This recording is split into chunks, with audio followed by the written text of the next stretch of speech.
Hello friends, welcome to Panacea classes. आज हम लोग ज्योग्राफी में, वर्ल्ड ज्योग्राफी में एटमॉस्फेयर के बारे में पढ़ेंगे। बहुत इंपॉर्टेंट टॉपिक है, खास करके यूपीपीएससी प्रीलिम्स के लिए बहुत ही ज्यादा इंपॉर्टेंट है ये टॉपिक। इससे एक क्वेश्चन आते ही आते हैं। मतलब देखिए, दो टाइप के क्वेश्चन बनते हैं। एक तो दे देगा आपको कि पूछेगा कि हमारे वायुमंडल में कौन कौन सी प्रकार की गैसें पाई जाती हैं, उनको अरेंज करना है। ठीक है, तो आपको दे देगा ऑप्शन में oxygen, nitrogen, argon, xenon, helium, krypton, ये सब दे देगा। और भी एक और दे देगा क्वेश्चन कि इसमें से कौन सी वायुमंडल में गैसें नहीं पाई जाती हैं, तो एक ऐसा कोई नाम दे देगा जो कि नहीं पाई जाती है। नेक्स्ट दूसरा टाइप बनता है, ये पूछ लेता है सीधे सीधे कि जो ओजोन परत है, ओजोन लेयर है, वो किस उसमें पाया जाता है, हमारे वायुमंडल में किस परत में पाया जाता है। ठीक है, तो स्ट्रेटोस्फेयर यानी कि समताप मंडल में पाया जाता है। तो इस टाइप के क्वेश्चन बनेंगे। हमने पीवाईक्यूज भी ऐड कर दिया है, जिससे आप लोग को एक आइडिया लग जाएगा किस टाइप के क्वेश्चन एग्जाम में आते हैं। तो चलिए हम लोग स्टार्ट करते हैं। सबसे पहले तो हम लोग परत देख लेते हैं कि हमारे वायुमंडल, देखिए ये हमारा क्या है, ये हमारा पूरा वायुमंडल है। ठीक है, तो इसमें जो सबसे पहला है, यानी कि जीरो से वायुमंडल में, हमारे एटमॉस्फेयर में 0 से 18 किलोमीटर तक या 15 किलोमीटर तक कौन सा लेयर है, तो वो उसको क्या बोलते हैं, उसको ट्रोपोस्फेयर बोलते हैं। उसको हिंदी में क्या बोलेंगे, क्षोभ मंडल बोलेंगे। तो ट्रोपोस्फेयर यानी कि क्षोभ मंडल, ये हमारा क्या है, पहला लेयर है। ठीक है, नेक्स्ट हम आते हैं सेकंड लेयर पे हमारे वायुमंडल का। वो क्या है, तो वो है स्ट्रेटोस्फेयर यानी कि समताप मंडल। ये है 11 से 50 किलोमीटर तक पाया जाएगा स्ट्रेटोस्फेयर यानी कि समताप मंडल। इसी में हमारा ओजोन लेयर पाया जाता है, यानी कि ओजोन परत कहाँ पाई जाती है, तो ये समताप मंडल में पाई जाती है। नेक्स्ट थर्ड आता है हमारा मेसोस्फेयर यानी कि मध्य मंडल इसको कहते हैं। ये है 50 से 90 किलोमीटर के बीच में, ये है मेसोस्फेयर यानी कि मध्य मंडल। फिर आता है हमारा थर्मोस्फेयर, ये है 90 से 800 किलोमीटर तक थर्मोस्फेयर है। ठीक है, फिर आता है बहिर्मंडल यानी कि एक्सोस्फेयर। एक्सोस्फेयर हमारा 800 से 3000 किलोमीटर तक है। तो ये सीक्वेंस अरेंज करने को आ जाता है, तो इसको आप लोग याद कर लीजिएगा कि पहला क्या है, ट्रोपोस्फेयर है, फिर क्या है, स्ट्रेटोस्फेयर है, फिर क्या है, मेसोस्फेयर है, फिर थर्मोस्फेयर है, फिर एक्सोस्फेयर। इसको कोई ट्रिक बना के याद कीजिए, याद हो जाएगा। देखिए, जैसे अगर आपको इंग्लिश में ट्रिक बनाना है तो आप याद कर लीजिए थैंक यू सो मच। यानी देखिए, थैंक यू का टी ले लीजिए तो ट्रोपोस्फेयर आ जाएगा। सो का क्या ले लीजिए, एस ले लीजिए तो ये क्या आ जाएगा, स्ट्रेटोस्फेयर आ जाएगा। मच का म ले लीजिए तो मेसोस्फेयर आ जाएगा। ठीक है, तो थैंक यू सो मच से याद कर लीजिए अगर इंग्लिश में याद करना है। हिंदी में याद करना है तो आप सक्षम बनो से याद कर सकते हैं। देखिए, बस करना क्या है आपको, यहाँ पे पहले लिख लीजिए। देखिए यहाँ पे इसको लिख लीजिए, सक्षम बनो। ठीक है, तो यहाँ पे क्या है, जो ये स है, बस ये याद कीजिए कि ये सेकेंड रैंक पे रहेगा और ये जो है ये पहले पे रहेगा। ठीक है, ये फर्स्ट पे रहेगा छ। तो यानी कि क्षोभ मंडल पहले पे आएगा, और फिर उसके बाद समताप मंडल सेकंड पे आएगा, और थर्ड पे आएगा मध्य मंडल, फोर्थ पे आएगा बहिर्मंडल, और ठीक है, फोर्थ पे क्या आएगा, बहिर्मंडल आएगा। तो ये चीज है, इसको याद कर लीजिए, याद हो जाएगा। तो इजी है, इसको इंग्लिश में या हिंदी में जैसे भी आप याद करना चाहें याद कर सकते हैं। तो चलिए हम लोग स्टार्ट करते हैं, देखते हैं। पहले हम लोग बेसिक देख लेंगे, वायुमंडल के बारे में कुछ पढ़ लेंगे।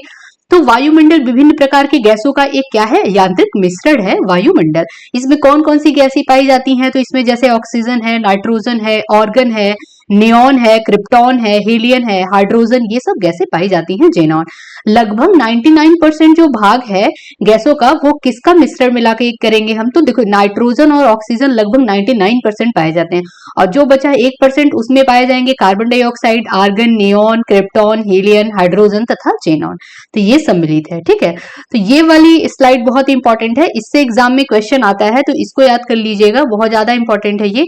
कि वायुमंडल में जो प्रमुख गैसें हैं उनका द्रव्यमान और प्रतिशत दिया हुआ है। ठीक है, तो देखिए ये जो प्रतिशत है ना, ये बहुत इंपॉर्टेंट है। ये क्या होता है, अरेंज करने को आ जाता है आपको। देखिए, ज्यादातर लोगों को नाइट्रोजन, ऑक्सीजन तो याद रहता है, पूछता यहाँ से है ऑर्गन, कार्बन डाइऑक्साइड, हीलियम पहले दे देगा, नियॉन बाद में दे देगा, क्रिप्टॉन अब बोलेगा इसको अरेंज करने के लिए। तो आपको याद रहना चाहिए सीक्वेंस वाइज में। तो चलिए स्टार्टिंग से देखिए। देखिए, नाइट्रोजन सबसे ज्यादा पाया जाता है, कितना परसेंट पाया जाता है, 78% पाया जाएगा नाइट्रोजन।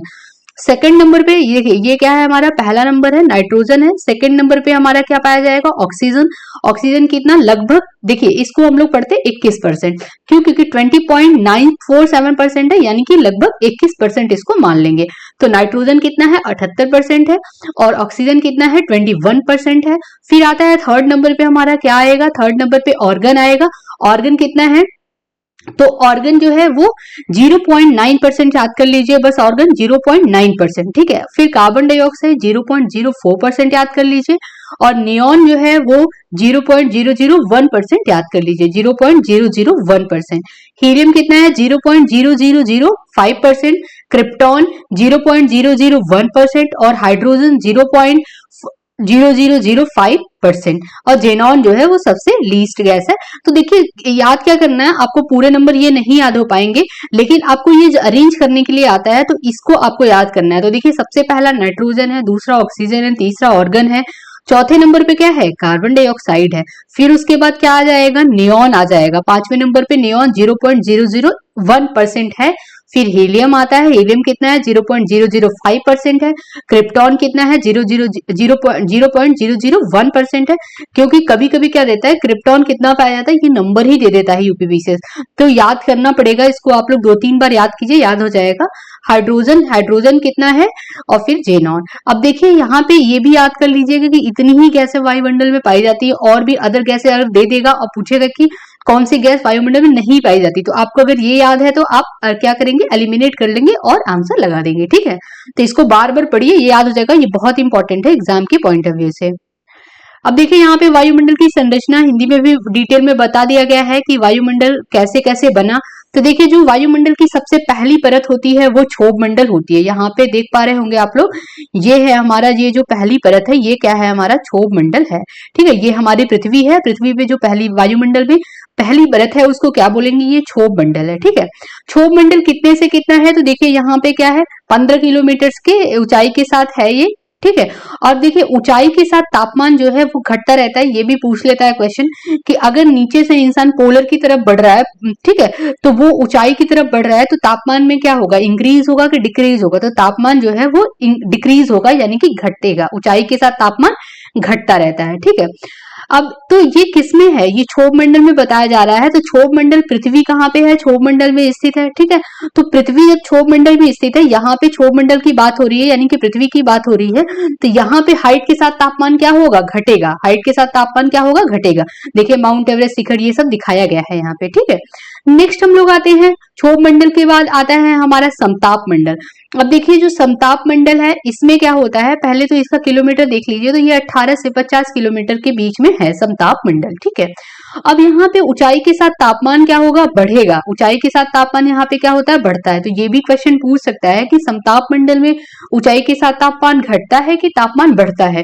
तो ऊंचाई के साथ यहाँ पे तापमान बढ़ता है, जबकि क्षोभ मंडल में जहां पे पृथ्वी है हमारी, वहां पे ऊंचाई के साथ तापमान घटता है। तो ये बहुत इंपॉर्टेंट है, इसको याद कर लीजिएगा आप लोग। और यहाँ पे क्या है, एक मोस्ट इंपॉर्टेंट चीज यहाँ पे और बताया गया है कि हमारे समताप मंडल में ही ओजोन परत पाई जाती है।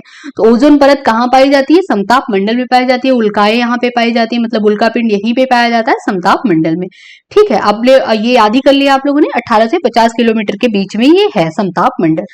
फिर आता है, देखिए सबसे पहला ये पहला नंबर हो गया, और यहाँ पे समताप मंडल दूसरा नंबर हो गया। फिर आता है हमारा मध्य मंडल, ठीक है।